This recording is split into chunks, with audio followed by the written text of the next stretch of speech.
kepada Allah yang Maha Agung, mulia dan kudus, layaklah diagungkan, dimuliakan Engkau. Sebab Engkau adalah Allah yang menciptakan langit dan bumi, Raja semesta alam, dan semua bertekuk lutut di hadapan-Mu.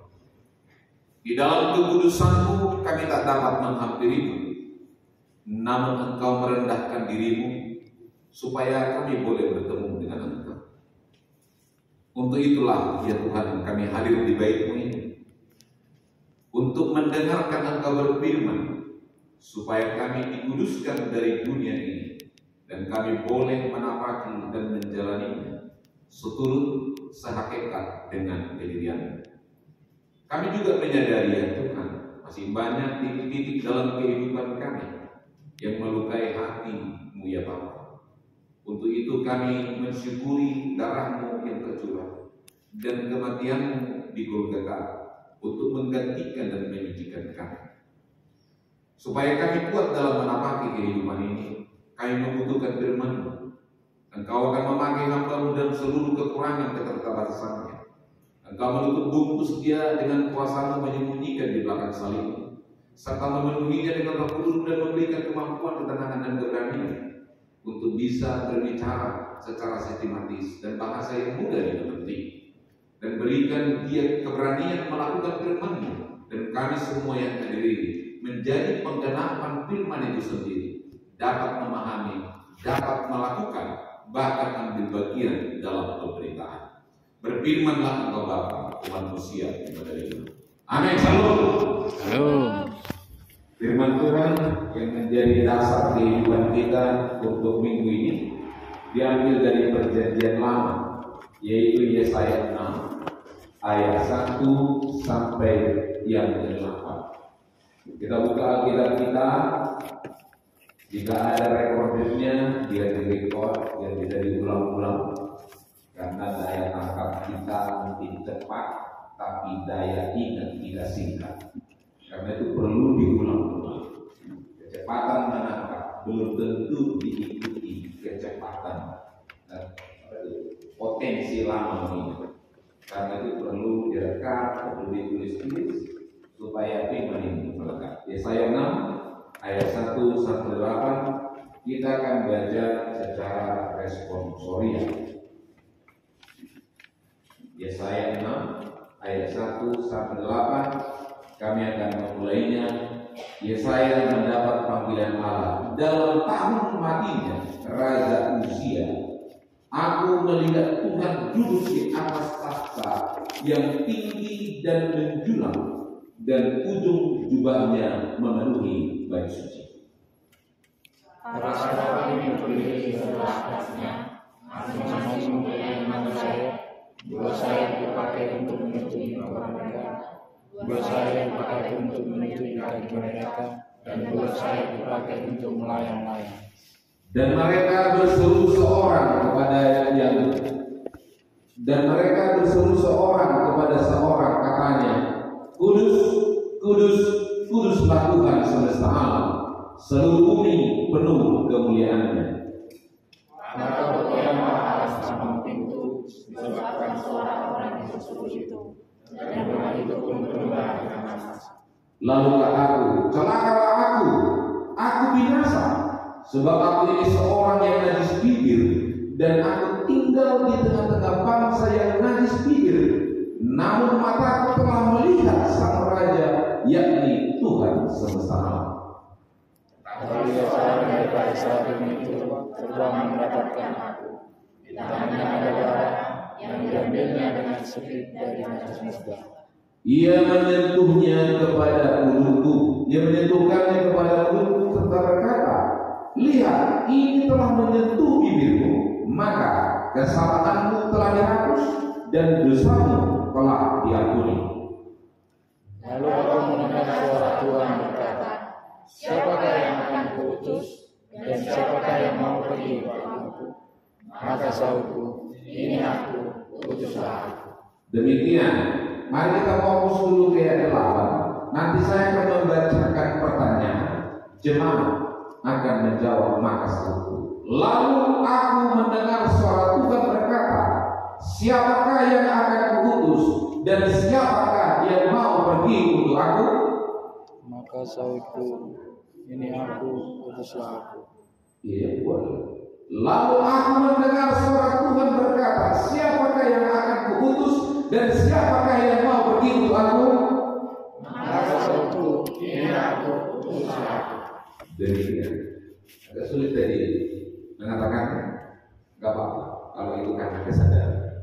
Jadi ketika diulang tambah kuat, semua juga karena kesadaran. Dengan tema kudus, kudus, kuduslah Tuhan.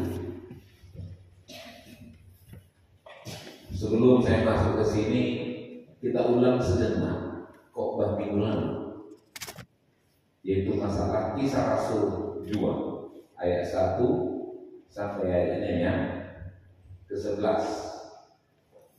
Yaitu di ayat itu jelas dikatakan, lalu penuhlah mereka dengan Roh Kudus. Lalu mereka berkata-kata dalam bahasa lain. Hanya mengulang ini sedikit. Berkata-kata dalam bahasa lain. Kemarin dikatakan dalam bahasa ini adalah Heterais Glossais, yang artinya pembicara memahami yang dibicarakan dan pendengar memahami yang didengar. Inilah indikator yang paling pasti kalau orang dipenuhi Roh Kudus. Berbeda dengan berbahasa roh. Sudah beberapa kali saya membahas 1 Korintus 14 itu. Kita dapat menyimpulkan sesuai dengan kesimpulan yang diberikan Paulus kepada jemaat Korintus yang dikali dengan berbahasa roh. Ternyata setelah kita ulas, berbahasa roh itu diumpamakan oleh Paulus seperti kecapi atau seruling atau trompet yang nadanya cuma satu, gitu. Yang mengatakan tidak mengerti, yang mendengar juga tidak mengerti. Itu dikatakan di penjelasan itu. Baru yang selanjutnya dikatakan masalah berbahasa roh. Nanti baca di rumah. Kesimpulan terakhirnya dibilang orang gila. Tidak puas dengan penjelasan ini, datang ke meja orang, gitu, supaya dijelaskannya. Gitu. Silahkan sengaja dibuat seperti itu supaya ada kerinduan menanyakan.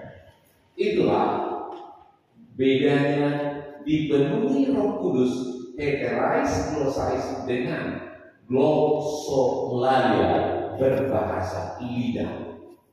Memang orang yang punya lidah pasti bisa berbahasa, tapi tak selamanya yang punya lidah mengerti bahasanya dan juga yang mendengarnya mengerti. Itulah Glossolalia. Tapi Heterais Glossais yang menyampaikannya memahami, yang mendengarnya juga memahami. Jadi ada understanding between speaker and the listener. Ada pengertian yang sama antara pendengar dan yang berbicara. Dan yang didengarnya dan yang dipahami titiknya sama, yaitu pekerjaan Allah yang besar itu. Hari ini Tuhan berbicara kepada kita, kudus, kudus, kuduslah kamu. Apa itu kudus? Kudus itu kados. Jadi kita coba berbahasa Inggris sedikit karena lebih fast. Jadi kados itu adalah sacred, holy, and set apart. Sacred artinya betul-betul dia tidak terkontaminasi. Holy betul-betul suci. Baru set apart artinya terpisah, tak bisa disentuh tak bisa dijangkau. Itulah kalau dikatakan kudus. Tak bisa disentuh, tak bisa dijangkau. Oleh siapa? Oleh manusia yang berdosa. Iya kan? Disingkat Mapenus. Manusia berdosa. Kalau lihat ini. Ini menarik bagi kita. Jemaat yang dikasihi Tuhan. Dengan peristiwa pencurahan Roh Kudus pada hari ini, sangat dimungkinkan kita bisa bertemu dengan Allah sesuai dengan tema ini. Jadi sekarang antara pendosa dengan yang kudus itu bertemu. Bagaimana pertemuannya ini? Ini perlu bagi kita. Jika saudara sudah dipenuhi Roh Kudus hari ini, heterais glosais, saudara pasti mengerti firman ini. Kalau begitu,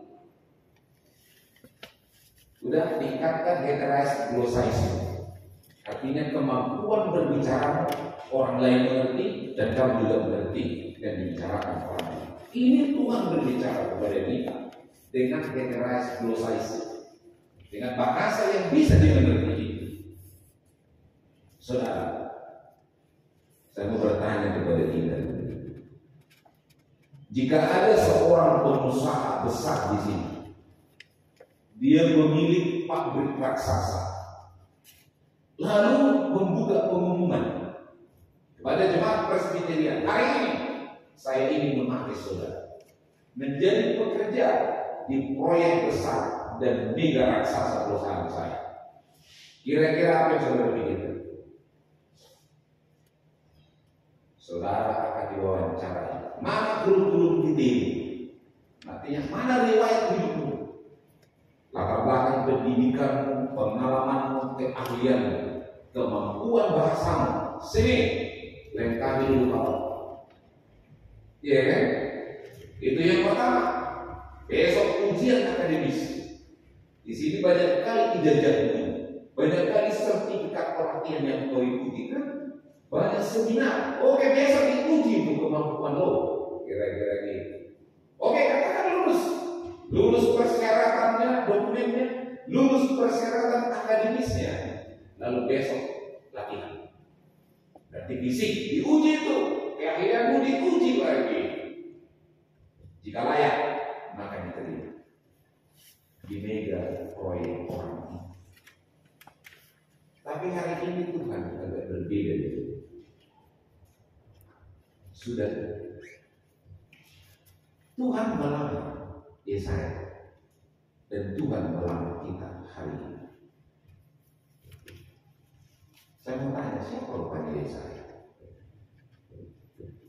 Kalau saya lihat Yesaya ini, dia orang pendosa, dia orang jahat, dia juga legislatif,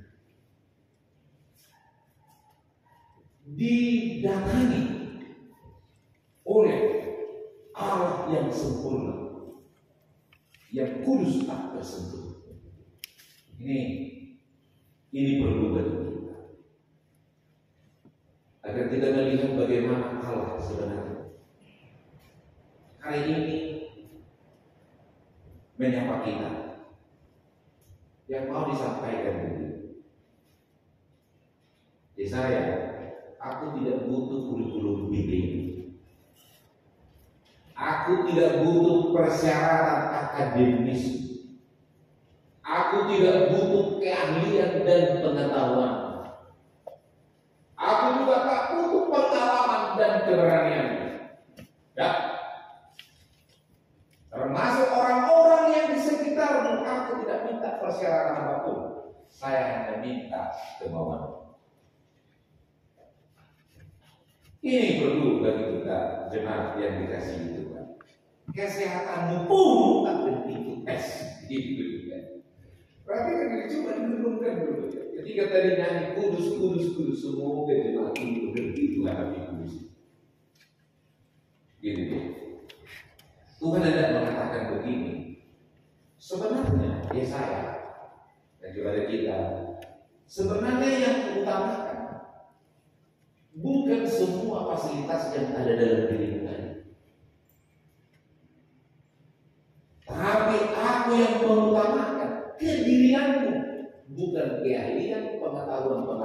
kepada Noah.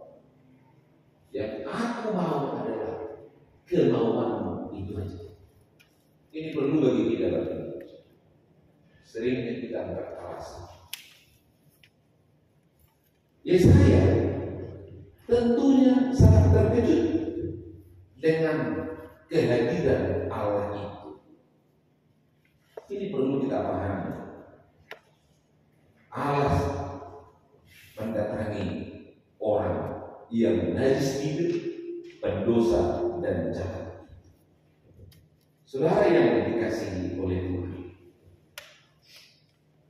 Dia juga ada berkata kepada kita, yang aku mau adalah kemauanmu, dan yang aku mau adalah kemauanmu untuk bekerja dengan aku. Itu sebabnya aku berkata, Immanuel, Tuhan beserta kita. Roh Kudusku berdiam dalam diri. Ini perlu bagi kita. Ketika Tuhan memanggil kita, Dia akan memberikan Roh Kudus kepada kita. Dia akan memakai kita yang Dia mau kemauan kita. Ini harus clear bagi kita. Ini harus clear bagi kita. Kemauan kita itulah. Begitu ada titik kemauan, di situ rohnya diberikan. Jadi tolong direnungkan baik-baik. Mungkin contohnya beginilah. Misalnya Jokowi panggil kita, sini, mau nggak Menteri Keuangan? Jokowi udah tahu itu, ini layak ini. Begitu dia berkata, ya saat itu ada kekuasaan dalam diri orang itu, Menteri Keuangan. Gitu. Seperti itu juga kita. Begitu kita katakan mau, itu terkoneksi dengan Allah, tercharger dengan Allah. Tolong direnungkan baik-baik, tertanam dengan Allah. Gitu. Saudara yang dikasihi oleh Tuhan, karena itu Allah hendak mengatakan, sebelum engkau pergi melayani, sebelum engkau pergi menjumpai orang, sebelum engkau ingin memperbaiki orang, sini dulu. Engkau datang kepada aku. Sini, biar saya layani dulu kamu. Biar saya perbaiki dirimu. Biar saya beri kau kemampuan untuk itu. Dengan terkoneksinya engkau Yesaya, engkau akan terkoneksi dengan orang lain. Pengalamanmu bersamaku, itulah kau bawa ke bersamamu. Yang boleh Bapak-Ibu. Pengalamanmu bersamaku, kata Tuhan, itu adalah kau ceritakan ke orang yang di sana. Itu adalah kau ajarkan. Itu adalah kau tanamkan. Itu adalah kau jelaskan kepada yang di sana. Jadi Tuhan hendak mengatakan, perjumpaan pribadi dengan aku, itulah yang utama. Dari hasil perjumpaanku dengan engkau, itulah kau beritahu. Saudara-saudara yang dikasihi oleh Tuhan, karena itu, apa yang mau kita lihat dari hasil perjumpaan itu? Ini perlu bagi kita, Bapak Ibu sekalian. Tapi sekedar naik sedikit ke belakang, ada apa rupanya dengan bangsa ini juga?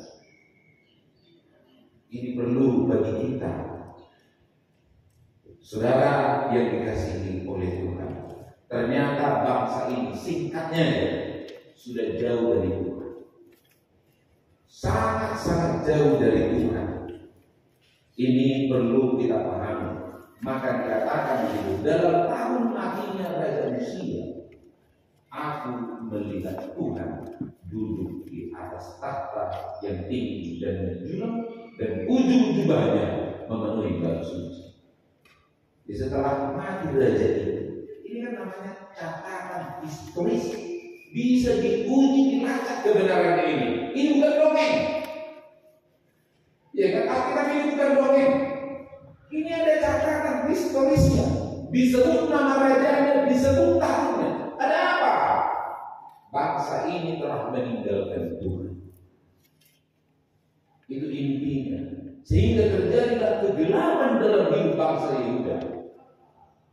Saudara-saudara yang dikasih oleh Tuhan, di tengah-tengah kegelapan bangsa itulah, bayangkan Yesaya dari kegelapan itu melihat terang Allah. Ini yang penting. Lagi gelap ke hidup sekarang. Hari ini Tuhan hendak mengatakan, engkau harus melihat aku sekarang. Ini perlu bagi kita. Jangan fokus dengan kegelapan itu, tapi fokuslah pada terang yang diberikan Tuhan. Kita kan lebih suka fokus kepada kegelapan, kan? Padahal kita sudah di terang. Fokus melihat kesalahan orang lain, tidak fokus melihat kebenaran dari Allah. Halo, disitulah Tuhan menjumpai Nabi Yesaya. Jadi itu perlu kali ya. Jadi kita tadi perlu. Manusia fokus saja di kegelapan, sehingga semua yang gelap dalam diri orang itu nanti yang dilihat. Kalau terus kau lihat kegelapan, apa yang terjadi? Perjalanan tidak pernah sampai di situ. Tapi kalau kau fokus pada kebenaran, maka engkau melihat dalam Tuhan. Ini perlu bagi kita, saudara-saudara yang dikasihi oleh Tuhan.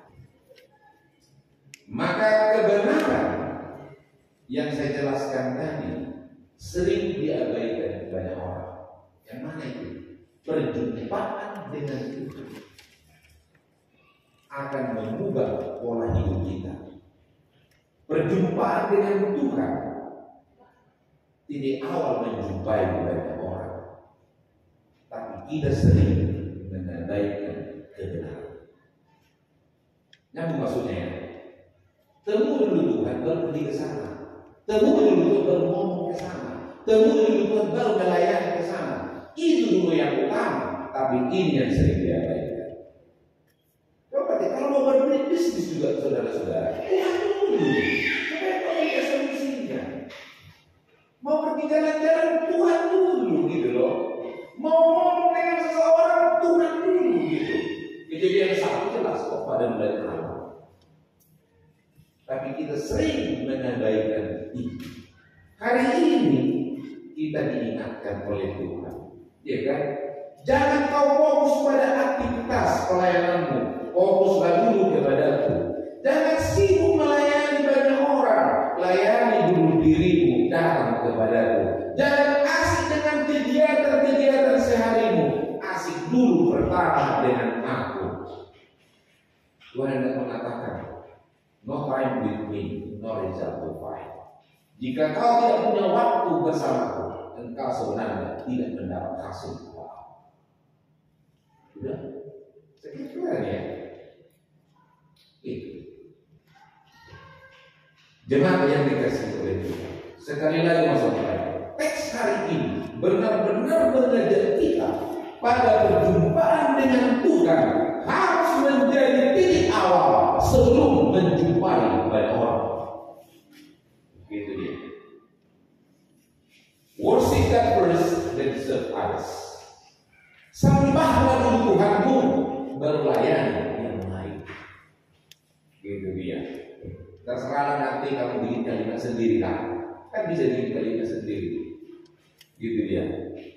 Saudara, relasi kita dengan Tuhan harus beres sebelum kita dipakai Tuhan untuk membereskan relasi orang lain. Tanpa pemberesan dari Tuhan, pelayanan hanya menjadi perbudakan dan juga pencitraan. Ini perlu bagi kita. Jadi pelayanan ini bukan pentas penampilan, bukan juga pentas pengakuan, tapi pentas pelayanan setelah kita bertemu Tuhan. Mungkin kalimat ini yang dipahami dengan baik. Saudara-saudara yang dikasihi oleh Tuhan. Poin yang pertama mau kita lihat dari sila perjumpaan dengan Tuhan. Saudara, perikop hari ini dimulai dengan catatan historis. Saya ulangi sekali. Perikop khotbah hari ini dimulai dengan catatan historis. Kalau dikatakan his itu besar, story cerita. Jadi katakan historis ceritanya, nyanyi besar Tuhan. Jadi catatan Tuhan gitu loh. Catatan cerita Tuhan dimulai dengan dalam tahun matinya Raja Uzia. Siapa Raja Uzia? Dialah raja yang luar biasa dan memerintah kurang lebih 50 tahun, dan pemerintahannya berjalan dengan baik. Pemerintahan rajanya ini adalah pemerintahan yang cukup maju di zaman itu. Banyak kemajuan-kemajuan yang dilakukannya, termasuk hal administrasi dan juga kemiliterannya diakui banyak orang. Baca 2 Kawali 26 ayat 1 sampai 5. Kematian Raja Uzia menjadi titik awal krisis bangsa Yehuda. Ditambah kemunculan Raja Asyur yang semakin besar, maka Yehuda benar-benar terpuruk, terperosok, dan marah. Saudara, di tengah krisis seperti inilah Yesaya mendapat sebuah penglihatan dan panggilan. Menarik ya Bapak Ibu, pikirkan baik-baik kalimat yang terakhir. Di tengah krisis kemerosotan itu, Yesaya melihat Tuhan dan menerima panggilan. Lihat dulu sekarang krisis kehidupan. Lihat sekarang kemerosotan. Tuhan tidak berkata kepada ini, harusnya engkau melihat aku dan menjawab panggilan. Jangan tinggalkan Tuhan tanpa merosot nanti. Jangan tinggalkan Tuhan tanpa berharap nanti. Itu kalimat. Di tengah-tengah itulah, di tengah-tengah situasi kemerosotan itulah, Nabi Yesaya melihat dan mendengar panggilan Tuhan. Artinya ada harapan bagi bangsa Yehuda, dan Allah tampak tidak kaget dengan kejadian-kejadian itu. Di ayat 1 jelas dikatakan, perhatikan baik-baik. Aku melihat Tuhan duduk di atas tahta yang tinggi dan menjulang, dan ujung jubahnya memenuhi bait suci. Ini menarik Bapak Ibu. Allah tidak kaget dengan apa yang terjadi pada Yehuda. Dia santai-santai saja. Kan dikatakan duduk ya. Allah itu duduk, tidak terganggu dengan keberadaan itu. Tapi dia tidak berdiam diri. Bisa ya Bapak Ibu, ini perlu dari kita ini. Allah memang duduk di situ, tapi dia tidak berdiam diri. Di tengah kemerosotan hidup kita, di tengah kemelaratan kita, Allah memang duduk tapi tidak diam. Dia memanggil engkau. Ini yang menarik Bapak Ibu. Dia memanggil engkau agar engkau melihat dan mengalami kehadiran. Saudara yang dikasihi oleh Tuhan, kalau kita lihat tadi ini kan bait suci ya. Sayang kita nggak bisa melihat bait suci yang dibangun Raja Salomo itu.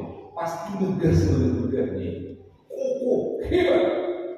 Itu bicara tentang kehadiran Allah. Nanti bisa sudah di sini, supaya bisa menghayati kata-kata ini, bait suci Allah ini kokoh hebat dan Allah hadir di sini. Bahkan dikatakan goyah ini gedung yang sehebat ini. Saudara yang dikasihi oleh Tuhan, apa yang mau Allah lakukan melalui perjumpaan ini kepada Nabi Yesaya dan tentu kepada kita saat ini? Apa yang mau Allah lakukan kepada kita? Itu dia. Ini mohon dicatat. Saya melihat beberapa hal. Saudara mungkin aja bisa melihat yang lain. Tapi fokus dulu pada apa yang saya lihat, yaitu bahwa Allah hendak menyatakan dirinya kepada Nabi Yesaya. Perhatikan baik-baik. Allah mau menyatakan dirinya Artinya dulunya hanya kata-kata, sekarang menjadi fakta. Itu artinya menyatakan, membuat nyata, membuat terlihat, membuat bisa disentuh. Itu dia, bisa dijangkau. Jadi Allah mendatangi Nabi Yesaya. Nabi Yesaya, ini loh aku. Diperkenalkanlah dirinya. Lalu yang pertama yang dapat kita lihat yaitu di ayat 5. Mari kita sama-sama membaca ayat 5 secara keseluruhan. Satu ya. Lalu kataku, celakalah aku binasa, sebab aku ini seorang yang najis bibir, dan aku tinggal di tengah-tengah bangsa yang najis bibir. Namun mataku telah melihat sang raja, yaitu Tuhan semesta alam. C-nya perhatikan bahwa Nabi Yesaya dengan matanya melihat sang raja, yakni Tuhan semesta alam. Yang pertama, dia adalah Allah yang maha kuasa, Tuhan semesta alam, omnipoten. Jadi Allah memperkenalkan dirinya. Yesaya, aku ini omnipoten, Allah yang maha kuasa. Bapak Ibu, kata omni hanya bisa dipakai untuk Allah, tidak bisa kepada manusia. Tolong ingat, gitu dia. Omnipoten artinya tidak ada lagi kekuasaan di atas kekuasaanku. Itu artinya Allah yang maha kuasa, dia adalah Tuhan semesta alam. Diperkenalkanlah dirinya kepada Nabi Yesaya yang notabene pendosa dan sedih dan jahat. Coba perhatikan, ini. Iya. Jadi Allah yang disembahmu ini Yesaya, Allah yang bukan berkuasa di tingkat lokal, tapi di tingkat universal, segala ini. Kalau direnungkan dulu baik-baik gitu Bapak Ibu. Oke, jangan takut dengan buku. Iya kan? Jadi ada kita ini dilatih takut dengan buku. Bukan buku itu soal tahu kalau tulis dia. Ada jadi di kekuasaan Tuhan tahu. Ya segitu. Iya kan? Jangan pernah ragu itu. Tuhan kita itu Allah yang maha kuasa. Yang kedua, dikatakan di ayat 3. Mari kita lihat di ayat 3. Satu ya. Dan mereka berseru seorang kepada seorang, katanya, Kudus, kudus, kuduslah Tuhan semesta alam, seluruh bumi penuh kemuliaan-Nya. Yang kedua adalah bahwa Dia adalah Allah yang maha kudus. Sudah, kekudusan Tuhan itu terlihat dan nyata melalui para serafim di ayat 3 ini. Para serafim ini seperti penjaga.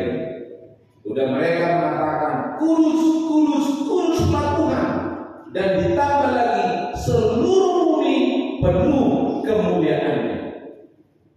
Jemaat yang dikasihi oleh Tuhan, ayat 4 itu, mari kita baca bersama-sama. Ayat 4, satu ya. Maka bergoyanglah aras ambang pintu disebabkan suara orang yang berseru itu, dan rumah itu pun penuhlah dengan asap. Tadi di awal saya katakan, ini kan bait suci yang maha besar itu. Bayangkan itu bergoyang. Bergoyang gitu. Kokoh, hebat sekali, tapi bergoyang. Ketika dikatakan kudus, kudus, kuduslah Allah. Ini hendak menceritakan Bapak Ibu, Allah kita itu tidak bisa disentuh, tidak bisa dijamah sebenarnya. Hanya dikatakan saja itu bergoyang. Artinya tidak ada yang tahan menghadap kekudusan Allah. Maka ketika Allah memanggil Musa, tanggalkan kasutmu itu, tempat ini kudus. Jadi karena itu kalau tidak nyaman, tolong diresapi kata kudus itu. Jangan kudus, tapi enggak. rasakan. Hari ini harus kita rasakan. Itu namanya yang baru. Mendapat pengalaman baru dari satu arah. Itu beberapa minggu lalu itu disampaikan. Saudara-saudara yang dikasihi oleh Tuhan, itulah maksudnya bahwa Allah kita itu adalah Allah yang Maha Kudus, tak terhampiri, tak tersentuh, tak terjumpai, kecuali Dia sendiri yang membukakan diri. Jemaat yang dikasihi oleh Tuhan, hasil dari perjumpaan itu apa sih? John Calvin bilang begini, pengenalan terhadap Allah akan menentukan pengenalan terhadap diri sendiri. Ini perlu ini. Seringkali orang-orang psikologi berkata begini, kenalilah dirimu dan jadilah yang terbaik. Saya mau bertanya kepada kita, kalau kita hendak mengenal diri kita, dari mana titik awal mengenalnya? Dari dirimu kah? Atau dari awal? Ini perlu bagi kita. Sekali lagi, kalau kamu ingin mengenal dirimu, dari mana titik awal pengenalanmu? Dari dirimu kah? Atau dari awal?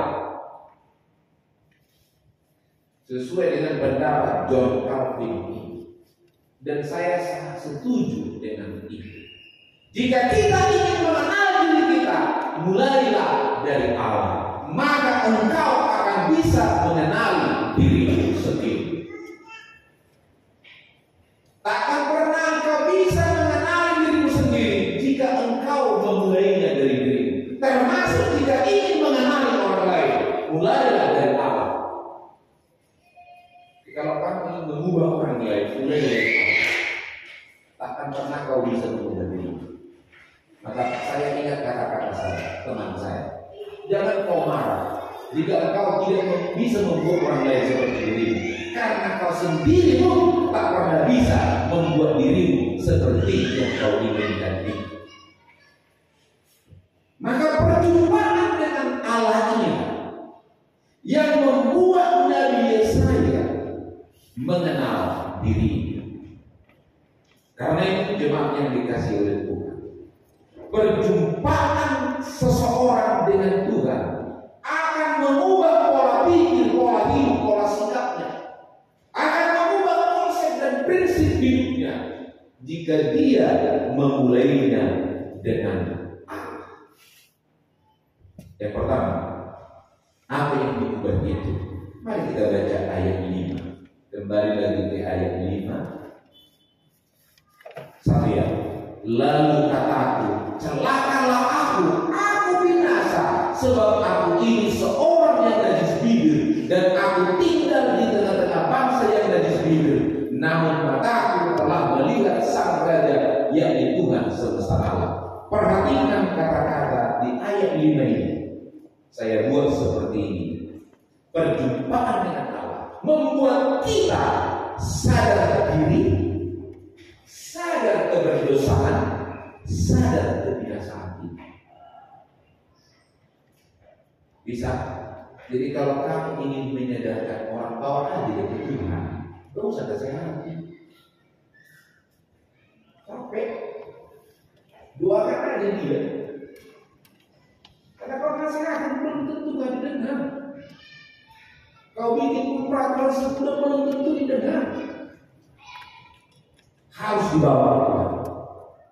Karena perjumpaan dengan Tuhan akan mengubah totalitas diri, yaitu kesadaran akan keberdosaan, kesadaran akan kejahatan, kesadaran akan kenajisan.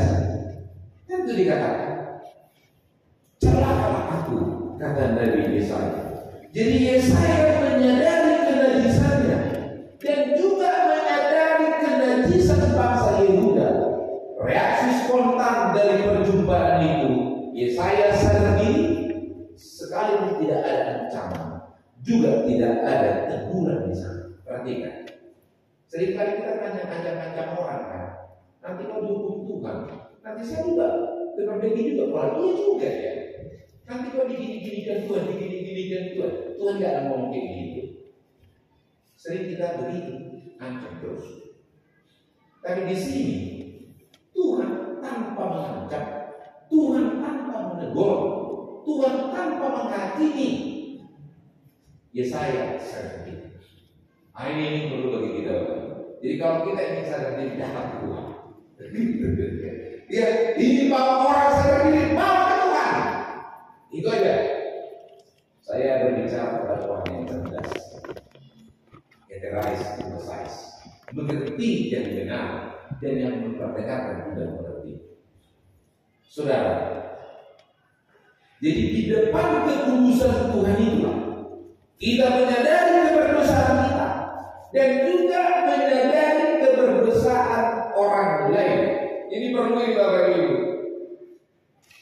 Kita kalau melihat orang lain salah, engkau merasa benar. Iya kan? Kita kalau melihat orang jatuh, kau merasa imbang. Iya kan?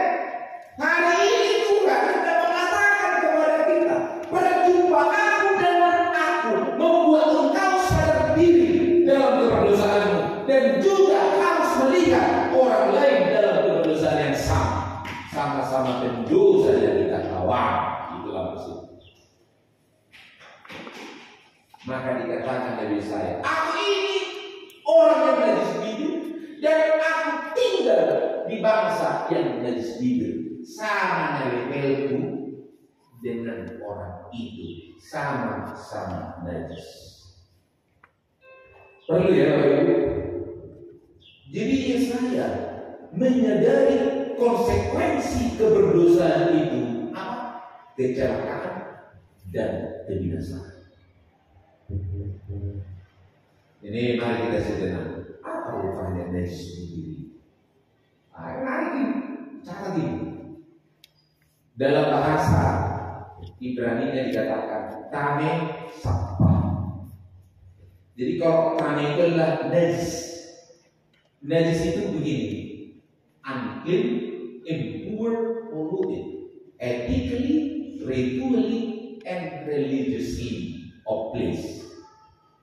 Itu dia najis itu. Artinya tempat yang religius pun, tempat yang ritual pun, tempat beretika pun, semuanya terpolusi, tidak suci, tidak bersih. Perhatikan, itulah artinya najis. Kedirian orang itu, tempat tinggalnya pun, semuanya sudah terpolusi, sudah kotor. Etikanya kotor, ritualnya kotor, religiusnya kotor, keramahan itu, ibadahnya kotor ini. Jadi kebiasaannya, etikanya, ritual-ritualnya semua kotor. Itulah najis.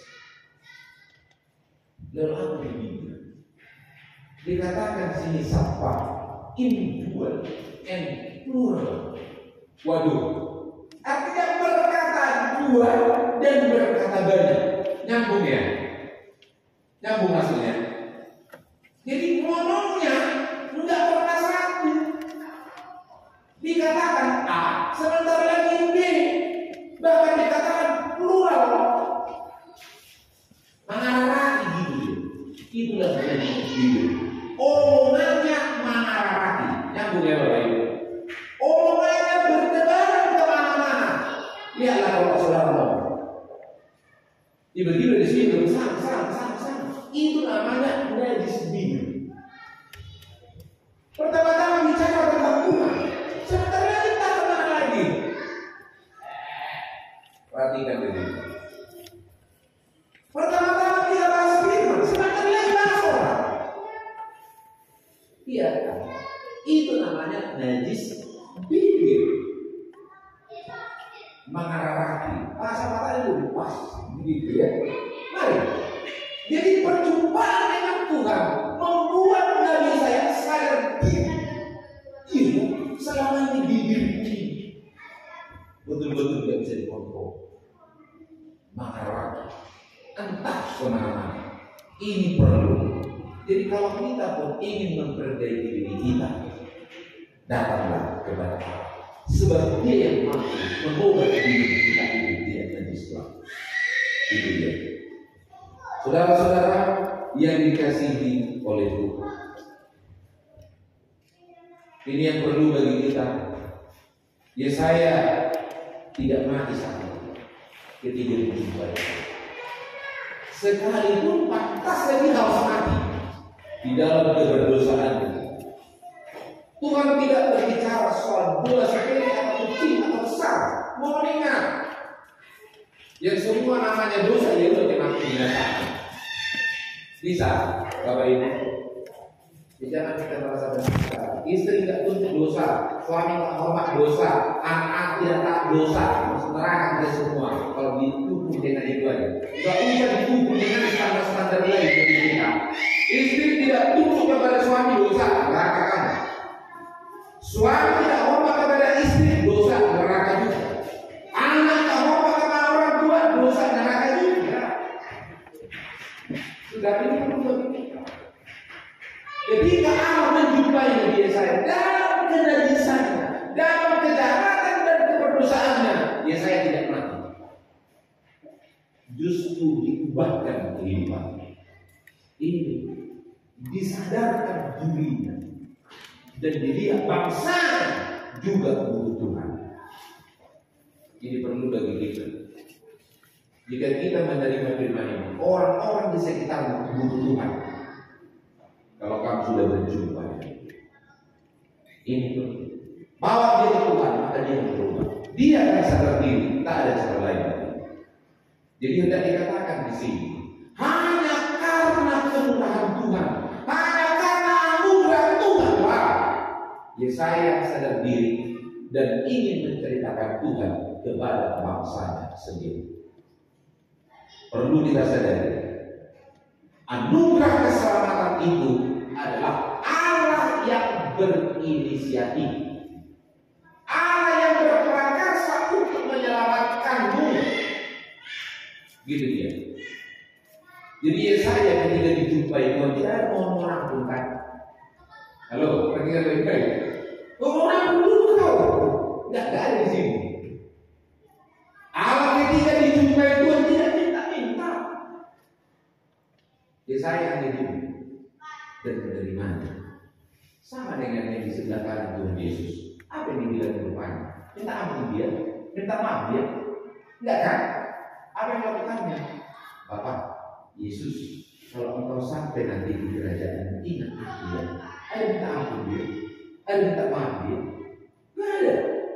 Tapi di dalam kata-kata itu ada kesadaran. Aku juga menunggu kesalahan. Di balik kata-kata ingat akan aku. Dan dari kata aku ini berdosa Tuhan. Aku ini najis, aku ini jahat. Aku butuh keselamatan darimu. Itu yang dimaksud di sebelah kanan. Jangan merasa kalau kamu taat berdoa, taat baca Bible, taat melayani. Tuhan tidak butuh. Meskipun kau melakukan itu, yang Tuhan butuh perjumpaan dengan dia. Kalau sudah berjumpa saat ini, beritakan kesalahan. Begitu, saudara-saudara yang dikasih oleh Tuhan. Bahkan ketika itu Nabi Yesaya tidak bernyanyi. Oh makasih Tuhan. Nanti kalau aku begini, kita kan sedikit dibantu. Halo. Yesaya mau ini kan juga dulu ketika terkuat kalau aku udah berkali gini. Kalau berkali juga diri sama teman. Ini yang kau begini. Tapi kemudian disadarkan dari dirinya. Amin ya. Jadi tidak usah menghukum diri, tidak usah juga menghukum orang lain. Yang kok baik ini sudah mengalaminya. Sudah tak malu saya itu. Ketika terjun di semua, mantap. Bukan teknik, tapi sombong diri. Tapi mempergunakan kata-kata diberkati Tuhan. Ini perlu bagi kita. Saya mengalaminya Bapak Ibu. Sudah berproses lebih baik. Saudara yang dikasih oleh Tuhan.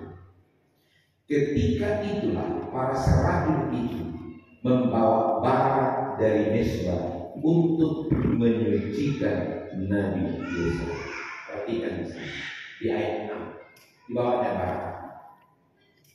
Jadi ini simbolnya. Api itu disimbolkan menyucikan, membakar semua dosanya, menghapus semua kenajisan hidup. Selesai. Dan itulah yang dilakukan Yesus di atas kayu salib. Mati menggantikan kita. Tidak ada andil dalam penyelesaian dosa. Tidak ada andil menghapuskan kejahatan. Hanya anugerah Tuhan. Jumpailah dia. Alamilah perjumpaan itu, maka engkau akan berubah. Sadar diri, sadar kenajisan, sadar kejahatan, sadar ketulusan. Kiranya melalui firman ini betul-betul kita. Iya. Saya kalau nulis iya, sering saya ngomong sendiri. Iya sebenarnya, iya juga. Iya. Karena nggak tahu lagi bilang apa. Pokoknya iya gitu aja. Tapi iya ini sebenarnya tahu kan. Saya yang tahu itu. Dalam kalimat makna iya ini ada kesadaran, ada kegaguman, ada kebanggaan. Iya ya. Coba perhatikan. Iya ya. Kan itu ya. Di dalam dua huruf ini. Iya ya. Gitu kan. Ada kegaguman, ada kesadaran. Itu ada penyesalan. Ya banyaklah paketnya itu Bapak Ibu. Kita yang paling tahu di dalam dua huruf yang. Nabi saya juga begitu. Ketika dikatakan celakalah aku, nggak tahu saya berapa kata di dalam kata celaka itu. Untung nggak dihukum, untung nggak dibinasakan dan lain-lainnya. Saya nggak tahu. Menjadi asumsi dari dia. Tapi kita memprediksi ribuan mungkin dia puluhan kata di dalam kata celaka.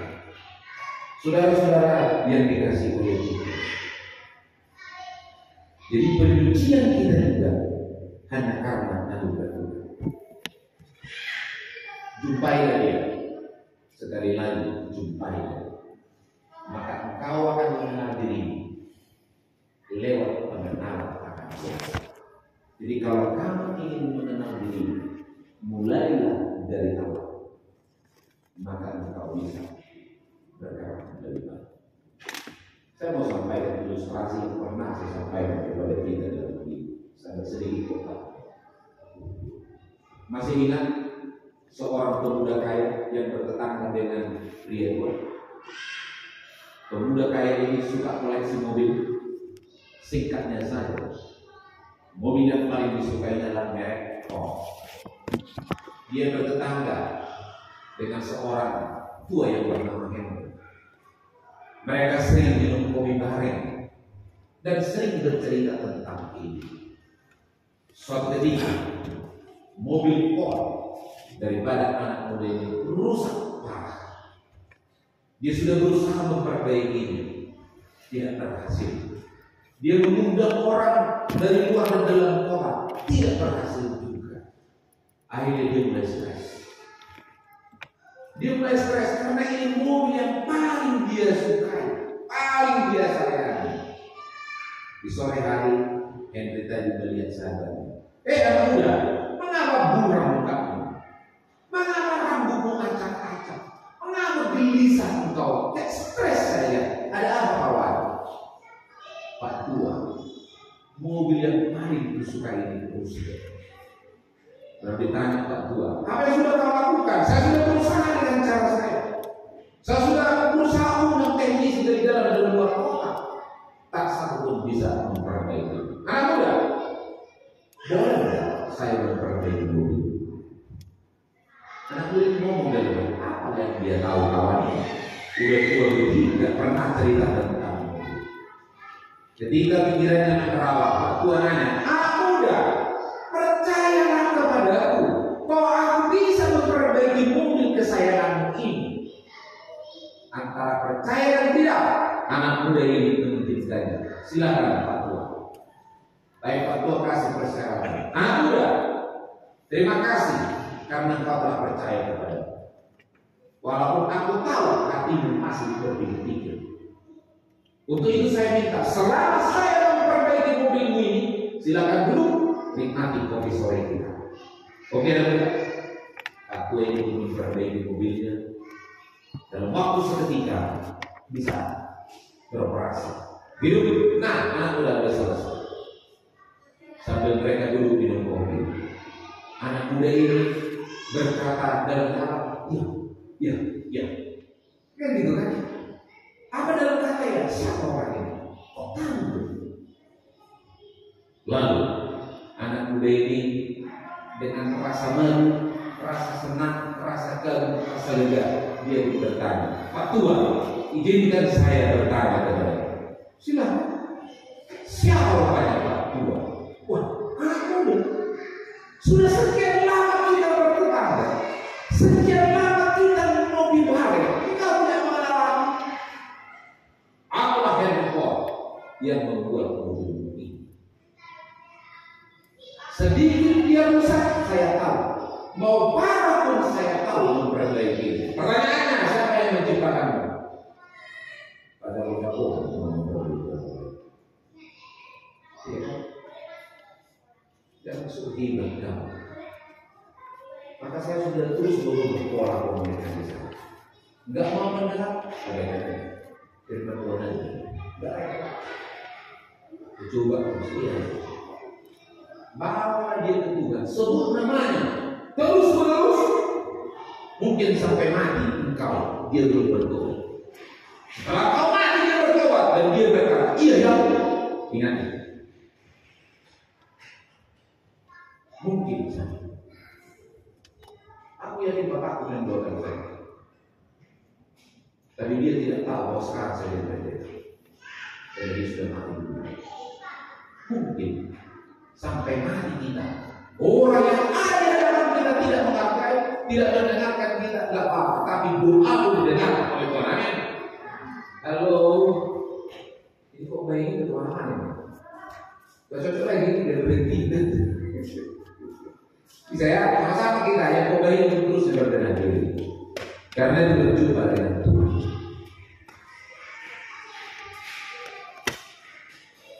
Baik, Bapak Ibu. Sekarang kita masuk ke udah poin berapa tadi? Udah lupa poinnya. Poin kedua itu kita menyadari anugerah Allah yang besar. Ya, sekarang yang ketiga, kita menyanggupi panggilan ilahi. Itu di ayat 8. Dan ini poin yang ketiga, kita menyanggupi panggilan Tuhan. Kita baca ayat 8. Satu ya. Lalu aku mendengar suara Tuhan berkata, siapakah yang akan kuutus dan siapakah yang mau pergi untuk aku? Maka sahutku, ini aku, utuslah aku. Bapak Ibu coba perhatikan baik-baik itu. Si najis bibir itu, si pendosa itu, si jahat itu berani menjawab, ini aku, utuslah aku. Perhatikan baik-baik. Kesadaran dirinya membuat dia berani berkata, ini aku, utuslah aku. Itu dia. Saudara, manusia dalam keberdosaannya, manusia dalam kenajisannya yang sedang berjalan menuju kebinasaan itu, ketika Allah berinisiatif untuk menyelamatkan manusia itu, Allah menjumpai utusannya, yaitu Yesaya. Dia tidak memaksa dan juga tidak menggoda. Dia hanya bertanya dan mengundang. Apa dikatakan? Siapakah yang akan diutus dan siapakah yang mau pergi untuk aku? Tidak dibujuk, tidak digoda, tidak dibimbing. Enggak. Personal ini bagi kita sekalian. Saudara-saudara yang dikasihi oleh Tuhan. Hari ini Tuhan bertanya kepada kita sekalian, siapakah yang akan kuutus dan siapakah yang mau pergi untuk aku? Tuhan tidak memaksa saudara, Tuhan tidak mengancam saudara dalam keberdosaan kejahatan kenajisanmu. Tuhan bertanya, siapa yang akan kuutus dan siapa yang mau pergi? Tuhan tidak bertanya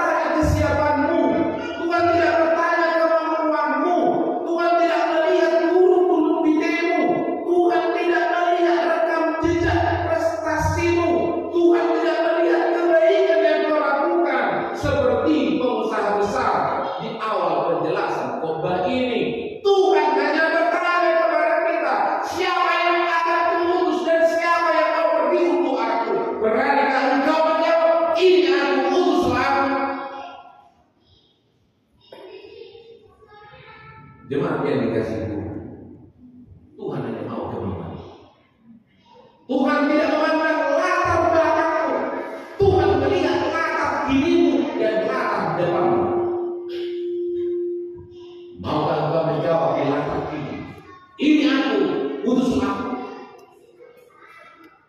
Latar depanmu, dia yang akan menang. Karena dia suka memandang latar belakang. Karena tidak ada memang Tuhan, tidak ada di hati Tuhan memandang ke latar belakang. Tapi Tuhan memandang latar ini dan latar depan. Jemaat yang dikasihi Tuhan, di tempat engkau dulu saat ini, saya memiliki keimanan yang kuat. Engkaulah yang diundang Tuhan untuk diutus. Dia mau engkau berkata, ini aku, utuslah aku. Saudara, ambil keputusan. Ini di sini saat ini. Jangan menunda, karena penundaan sama dengan pemberontakan. Tuhan berkata, maukah engkau? Tuhan hendak katakan ketika para serabi berkata, kudus, kudus, kudus Tuhan. Tak dapat disentuh, tak dapat dijangkau, tapi kini dia tidak menjangkau untuk menjangkau orang lain. Karena itu saya ngomong, ketika Tuhan bertanya kepada kita, siapa yang akan kudus dan siapa yang mau berdiri terang, maka jawablah, ini aku, utuslah. Jemaat yang dikasih Tuhan, ambil keputusan di tempat sekarang. Jemaat di bawah Tuhan ke depan. Amin. Secukup kita dapat berdiri.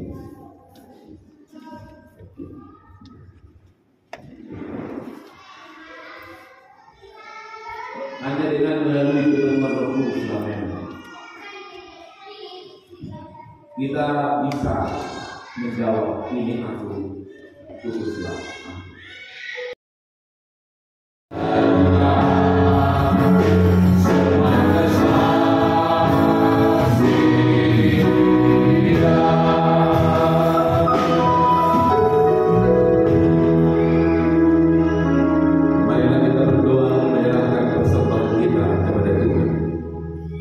Ya Allah, Bapa kami yang di surga, kami mengaku bahwa Tuhan adalah sumber dari segala karunia yang melimpah dalam kehidupan kami masing-masing. Sebahagia daripada karunia itu, kami serahkan kembali sebagai persembahan kepada Tuhan. Terimalah dan berkatilah persembahan umat-Mu ini, agar dapat kami pergunakan untuk pekerjaan dan pelayanan kerajaan Tuhan di dunia ini. Bukalah hati kami untuk mengenal betapa banyak berkat dan karunia yang kami peroleh dari Tuhan, supaya kami senantiasa bersyukur kepada-Mu di dalam nama Yesus Kristus Tuhan kami. Amin. Marilah kita naikkan doa Bapa kami. Bapa kami yang di surga, dikuduskanlah nama-Mu. Datanglah kerajaan-Mu, jadilah kehendak-Mu di bumi seperti di surga. Berikanlah kami pada hari ini makan kami yang secukupnya, dan ampunilah kami akan kesalahan kami, seperti kami juga telah mengampuni orang yang bersalah kepada kami. Dan janganlah membawa kami ke dalam pencobaan, tetapi lepaskanlah kami daripada yang jahat, karena Engkau yang mempunyai kerajaan dan kekuasaan dan kemuliaan sampai selama-lamanya. Amin. Jemaat yang dikasihi Tuhan, pulanglah dengan sejahtera. Imani, hidupi dan beritakanlah firman yang sudah engkau dengar, dan sekarang terimalah berkat Tuhan yang besar. Tuhan memberkati engkau dan melindungi engkau. Tuhan menyinari engkau dengan wajahnya dan memberi engkau kasih karunia. Tuhan menghadapkan wajahnya kepadamu dan memberi engkau damai sejahtera. Amin. Kami memuji kebesaran-Mu.